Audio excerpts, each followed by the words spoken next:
Hey everybody, this is Chase Petiche, your witchy bitch. I'm back with my monthly message. And this month I want to talk about rewilding because it's a part of my program, my witchy bitch program. It's also part of my book. And I'm going to be making another program based singularly on rewilding.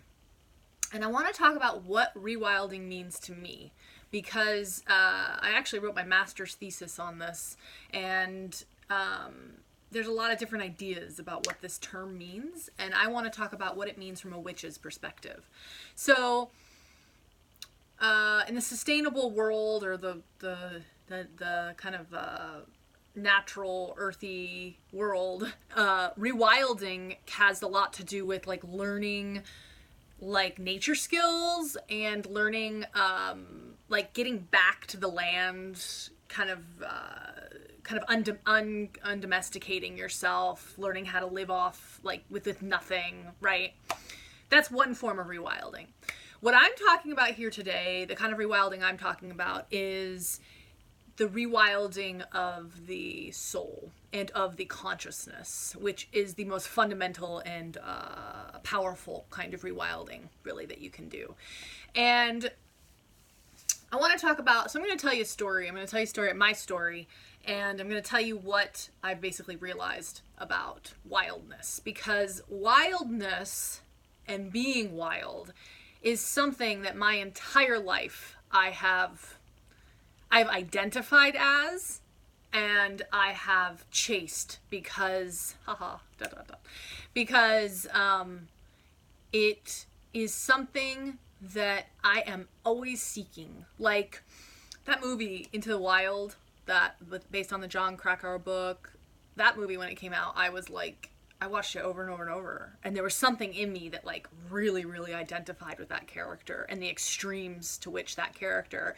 It's a movie based on this boy who, disenchanted with the greed of American society and capitalism, just chooses to go live raw out in the wild and just like living off of the earth. And he takes it to such extreme that he ends up, dying in the Alaskan wilderness. And what's kind of funny, and then also the movie Wild with Reese Witherspoon, when that came out, I was like, like something in me, this deep, fundamental, feminine force that felt so oppressed. It was like, was screaming. It like ached to feel that energy from those films. And there was something inside of me. And, I even went, and I don't think I did this consciously, but I have done throughout my life. I've done like very wild things. Like I was in the Peace Corps. I lived in Morocco for like 2.5 years in a small village. I lived in, the middle of the jungle in Hawaii, getting bitten by centipedes every other day. And then the wildest though that I ever kind of became was when I had just finished graduate school, which in and of itself was its own domesticated process, and it really like wore me down because it's such a patriarchal, hierarchical structure that it's very hard to find your own power and independence in it. I did though, but after that I was so desperately seeking something wild, and my ex-boyfriend invited me up to Alaska. And I took the opportunity. I was like, okay, I'm going to come live with you in Alaska. Like, fuck it, let's go, So I drove from Flagstaff, Arizona, all the way to Anchorage, Alaska for the winter. And I think about, by month 5 or 6, I think I was starting to go mad. It was the darkest I've ever lived in my life. I was so depressed. And I needed to be alone. I was like, something in me was like, I need the wild. Like, I'm in Alaska and I'm gonna go for it. So I left my boyfriend and I moved to a cabin literally out in the woods in Alaska, about 45 minutes outside of town on 7 acres. And I kind of was like seeking. I was just so desperate to find this wildness. It was like this desperate search for this kind of purity, this untouched energy that I needed it. I wanted it inside of me. I felt so disenchanted by the world and the powers that be, and the lack of my own feminine voice, and never finding myself in the culture, and always feeling alienated. And I wanted to find a purity. And so I did. I found a cottage, and I remember walking my dog. It was like March or April. And it was about April. The sun was coming out. It was like beautiful. And I remember walking my dog down this dirt road. My little, white Maltese Shih Tzu, who's a little badass, Nico, but, he's little. And, I was surrounded by wolves, bears. I'm not kidding. I was literally surrounded by wolves, bears, eagles. The eagles in Alaska, they eat little dogs. Coyotes, moose. Moose were everywhere. And they were notorious for being more deadly than bears. So I remember walking with Nico, and I let him off the leash, and he runs into the forest, and there was like this huge slew of moose, and he starts going after the moose and starts barking at them. It was so deep into the woods, and I couldn't even get into there. I couldn't even get in. And he disappeared, and I started freaking out. I started like hysterically crying. I thought I lost him. I thought he died. I thought he got trampled. 20 minutes later, he comes out. I like grab him. I'm like crying. And I had this moment where I was like, I realized I was in the wildest place I could have ever been. And I was scared shitless. And it was like the fear was overtaking me. I couldn't even be in the wild. And I asked myself in that moment, what is it you're really looking for? And as I was writing this chapter, I realized what it was. So, wildness it's not a thing, right?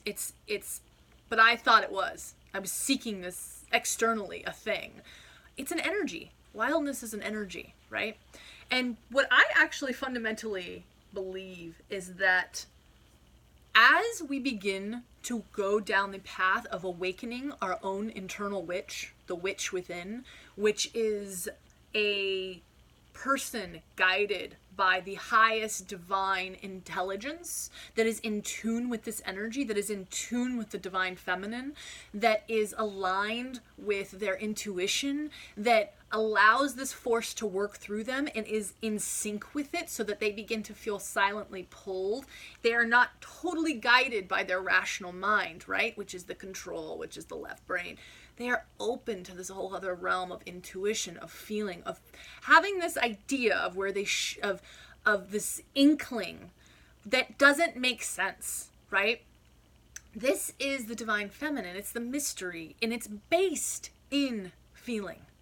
It is based in feeling. The divine feminine is based in feeling, which means that we have been trained with a 6,000-year distorted energetic patterning on this planet Earth to not feel.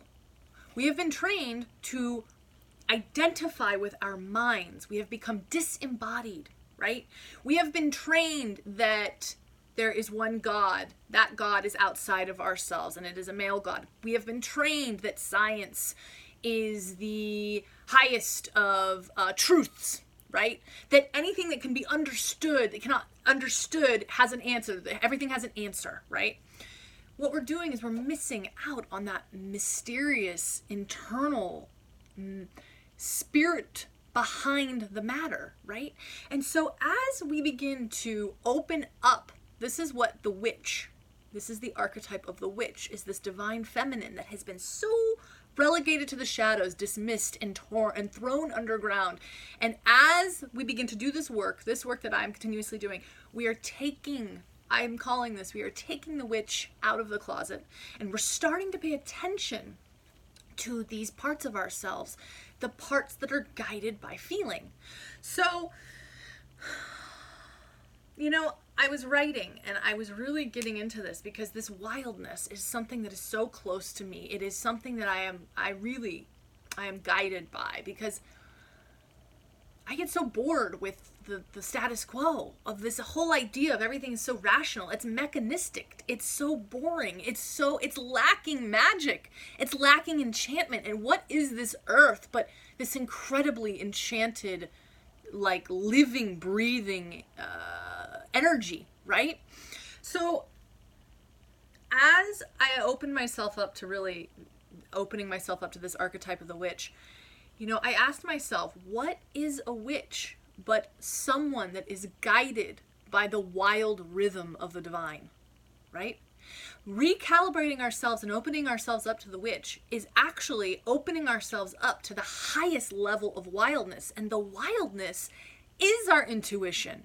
It's that part of ourselves that we have been trained out of, that has been taught to dismiss, that there is no space in our culture, in our mainstream culture, that honors this, that venerates it. And this is why, as humans, we feel so depressed. We feel so bored, lethargic, understimulated, because we're missing this key element of magic that is the spirit behind the matter, which is the intuition, right? It is the intuition, and the feeling realm is the wildness. For instance, okay, so there's this great quote by this author, his name's David Kowaleski, and he says, domestication is the immobilization of natural flow. It is I'm paraphrasing here, but it's not allowing an animal to go where it feels naturally pulled. That is domestication, okay? So as humans, right? We are domesticated, and we are also, but what is that? What is that really when we break it down, right? Because, if we are really in tune with ourselves and the divine, this energy, this divine intelligence that runs through us, that gives us sight, that makes the trees green, that gives us oxygen, right? This being, this energy, right? If we are in tune with that, we are going to be pulled naturally. It's like the Rumi quote, allowing yourself to be pulled where you feel you will not be led astray if you allow yourself to be pulled where you naturally feel guided, right? And it's when we allow ourselves to be pulled without it getting in our own way, which is rationalizing, saying, but this is this, and that's wrong, and there's so many reasons, reasoning, right? Which is great. It's helped us on the material plane. We need to have reasoning. But when it impedes our intuition and it overrules our intuition, what we're doing is we're silently domesticating ourselves.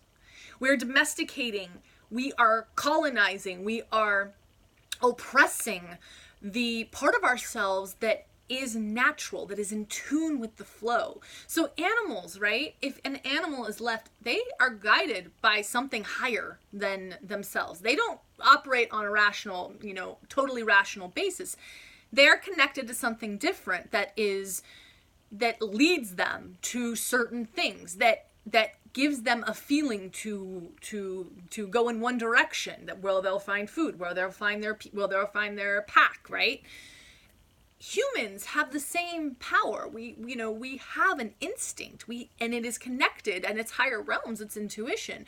But because we have been so overconditioned by rationality and reasoning, it has become so diminished. And it's not only become diminished, but because it is the divine feminine, it has never been seen as something that is worth anything. In fact, it's actually been seen as something that is silly, that doesn't make sense, that is nonsensical, that is valueless. And this is the most pivotal key in recalibrating and re-owning our witch power, is when we begin to allow ourselves to start being guided by our intuition. What we're doing is we're giving ourselves the attention and the self-love and the peace that we never in our lives that anyone ever gave to us. We are starting to give that to ourselves. So I want you guys to just think about this. When we are being pulled by something that is greater than ourselves, that we cannot understand, that is wildness. And so to rewild the self from the witch's perspective is to begin to live in alignment. It is begin to bring light to these intuitive feeling aspects, divinely feminine aspects of ourselves, and thus it will begin to infuse the culture. And what this means is starting to pay attention to your intuition, which means what your internal guidance system, which really is spirit working through you, that is based in your feelings, because there is no rationality with intuition. It cannot be reasoned. It cannot be reasoned with. So this is so important to think about, because how much of our lives have we been talked out of our truth? Because our intuition is our truth. It is our feeling. It is honestly what we feel. But because we have to defend it against a culture that doesn't honor it, we are constantly talked out of it. And therefore we feel worthless, because and the bottom line of it all, when we do not honor that truth, there is a part of us that doesn't feel worthy to honor it, right?